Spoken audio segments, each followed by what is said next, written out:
பாருங்க, இதை சொல்ல மறந்துட்டேன் பாருங்க. அதாவது ஒரு தந்தையிடம் ஒட்டு கேட்பு கருவியை கொண்டு வந்து இங்கே பக்கத்தில் இந்த சோஃபாவில் பொறுத்துறது, இது எந்த வகையிலும் நியாயம்? நான் தமிழ்நாட்டு மக்களை பொதுவாக கேட்குறேன், இது எந்த வகையிலும் நியாயம்? ஊடக நண்பர்களையும் கேட்குறேன். இல்லை, அது எப்படி அவர் தான், அதாவது அவங்க தான் அதை செய்திருக்காங்கன்றது நிச்சயமாக தெரியும். ஆனால் அதுக்கு வேண்டிய காவல்துறையிட கொடுத்துருக்குறோம். அவங்களும் வந்து பார்த்தாங்க.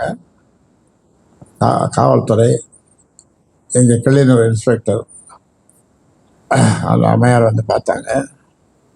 அப்புறம் சைபர் கிரைம் அவங்ககிட்டே கொடுத்துருக்கோம் கம்ப்ளைண்ட்டு. அப்புறம் அது இல்லாமல் நாங்கள் ஒரு ப்ரைவேட் ஏஜென்சியும் வச்சுருக்கோம். ஒரு ப்ரைவேட் ஏஜென்சி வச்சிருந்து அவங்களும் வந்து புலனாய்வு செய்து கொண்டு வருகிறார்கள். அது விரைவில் இப்போ கூட முந்தா நாள் அந்த மோடம்